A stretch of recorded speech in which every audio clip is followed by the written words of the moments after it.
윤 대통령 앞으로 어떤 일을 당하게 될지, 어떤 상황에 직면하게 될지 신문들이 기사를 썼는데요. 보여주십시오. 한국일보 5면입니다. 임기 내내 여소야대 첫 대통령, 협치 선택 아닌 필수 이렇게 돼 있는데요. 그러니까 그동안에 정권이 굉장히 여러 번 바뀌어가는 과정들이 있었고 그 정권 중간중간에 선거들이라는 게 있었던 거잖아요.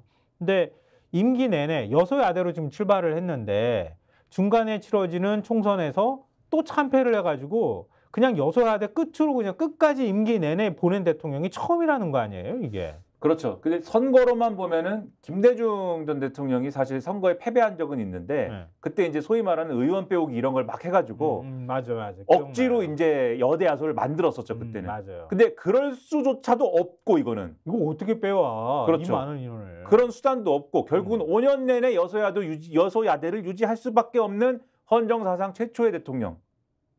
이 타이틀을 새로 얻게 됐습니다. 근데 분명히 조선일보 김대중 전 주필은 그런 상황에서는 결단해야 된다고 그랬는데 결단을 하진 않을 것 같고 심각합니다. 그러면은 어떻게 해야 돼? 그래서 결국 이 기사에서는 네. 대통령 중심제이지만 국회가 가진 권력이 만만치 않고 뭘 하든 법안 재개정은 물론 정상적인 공약 이행과 국정과제 추진 이런 것들이 사실상 불가능해지기 때문에 그렇기 때문에 정부 정책을 위해서 추진하는 입법이 하나도 이루어지지 않을 수 있다. 그리고 윤 대통령도 이런 우려를 일찍이 예언했다. 가령 총선에서도 여당이 다수당이 되지 못하면 식물 대통령이 될 수 있다라는 취지를 참모들한테도 얘기하고 언론 인터뷰에서도 언급한 적이 있거든요. 네. 이렇게 얘기를 했는데 어쨌든 이렇게 됐기 때문에 남은 임기를 그러면 무한 갈등으로 점철됐던 지난 2년과 같은 방식으로 보낼 것인지 아니면 협치를 통해서 국회 권력과 균형점을 찾을 것인지를 택해야 된다. 당연하지 않습니까? 네. 그런데 이런 대목이 나옵니다. 정치권에서는 여전히 윤 대통령의 향후 국정 운영의 기조와 방향성이 쉽게 변하지 않을 것이라는 전망이 적지 않다. 여야의 협치와 대화가 단절된 상황에서 거대 야당이 입법을 밀어붙이고 윤 대통령이 거부권으로 답하는 모습이 반복될 공산도 크다. 어떡합니까 이걸? 그래서 그 조선일보의 한숨소리가 들리는 기사가 뒤에 기다리고 있습니다. 조선일보 이게 3면이죠. 3면 기사입니다. 법약 90석 안팎, 여당에서 이탈표 나오면 대통령 거부권도 무력화. 한숨소리가 나오는 거. 그 옆에 여당 할 수 있는 게 없다. 여기서 이제 한숨소리가 더 나오는 건데요. 이 기사가 뭐냐면요.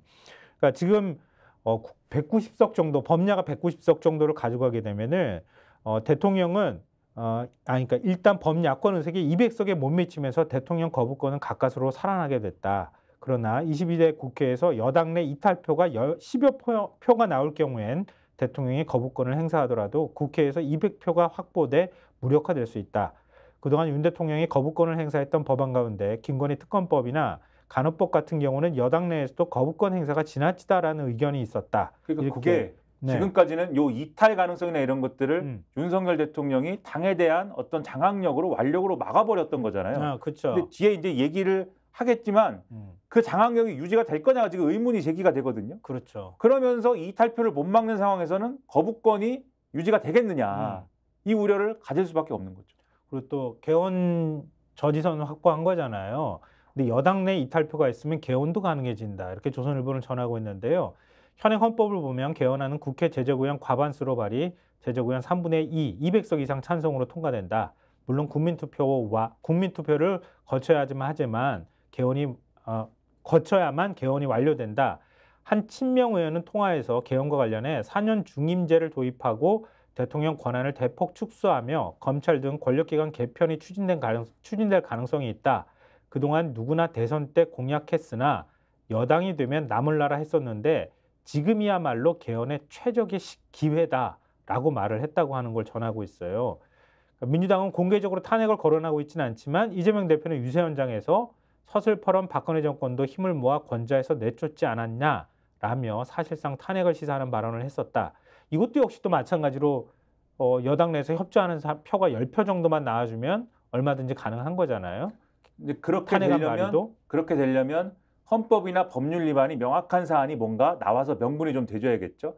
그거를 김건희 특검법이나 그렇죠. 최상병 사건 수사 외압 축소, 뭐 해서 등등등 이렇게 가면서 그리고 고발 사주 사건 이렇게 하면서 하나하나씩 지금 특검법을 통과시키거나 이런 방식으로 옥죄어 들어가기 시작하면 그때마다 또 거부권 행사하기가 어려워진다.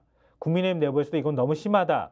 그러면서 한 10표 정도만 이탈표가 나와주면 뭐 하나 걸리기만 하면 바로 탄핵으로 갈 수도 있다. 특검을 통해서 그런 것들이 확인이 되면 이제 명분이 될 수 있고 그리고 저는 그런 상상도 하는데 그런 것들이 확인되는 수단이 또 특검이 아닐 수도 있겠다. 최근 이런 상황이면 조선일보가 혹시라도 보도해 줄 수도 있는 거 아닌가. 그리고 막 검찰이 나설 수도 있는 거 아니냐 이런 상황이면 혼자 상상해 볼 때는 뭐 레임덕에 빠지게 되면 그런 현상이 나올 수도 있죠. 그렇죠. 분명히 조선일보 김대중 전 주필이 결단해야 된다고 했는데 결단 안 할 경우에 그러니까 자꾸 그런 상상을 하게 되는 거죠. 혼자서는. 왜냐하면 박근혜 전 대통령이 곤란해졌던 것도 조선일보와 충돌하기 시작하면서였다는 맞아요. 거를 잊을 수가 없다. 잊히지가 않는다. 네. 송모 주필을 갑자기 이렇게 뭐 수사한다고 막 덤벼들기 시작할 때 조선일보가 막 경악하면서 덤벼들기 시작하고 그리고 영상 다 의상실 영상 찍어놓고 다 갖고 있으면서도 보도 못하게 막아놓고 있다가 마지막 결국은 풀어버렸잖아요. 그렇죠. 그 결정적인 역할을 하기도 했었고 태블릿 PC만 결정적인 역할을 한 게 아니에요. 사실은 조선일보가 제일 먼저 취재했어. 그렇죠. 제일 먼저 쥐고 있으면서 그 공개 안 했던 거거든. 대통령실하고 딜하려고 하고. 생각도 못한 곳에서 뭔가 나올 가능성도 여전히 저는 있다 이렇게 생각이 됩니다. 대통령실 떨겠는데 그 옆에 여당이 할 수 있는 게 없다. 이렇게 지면 한 번만 더 보여주시면 예, 저기 한숨 소리가 들리는 건데요. 그냥 이 얘기는 전체적으로 끝까지 국민의힘 내부에서는 절대적인 숫자 부족으로 입법권으로 할 수 있는 게 없다. 국민 눈높이에 맞는 정당이 되도록 정풍운동을 벌여야 한다는 말이 나왔다라고 한답니다. 그러니까 국민의힘 내부에서 이제 뭔가 바뀌어야 돼라고 하는 뭔가 신진 그룹들이 만들어져서 그 그룹들이 대통령도 치받고 이러면서 뭔가 좀 변화의 움직임이 있어야 되는 것 아니냐. 이런 얘기들이 같이 나온다는 거 아니에요. 그렇죠. 결국 야당을 설득해서 할 수 있는 방법. 야당을 우리가 이길 방법은 없으니 할 수 있는 게 없으니까 우리 스스로가 변화해 나가면서 야당을 설득하고 끌고 가는 거 외에는 달리 방법이 없는 거잖아요.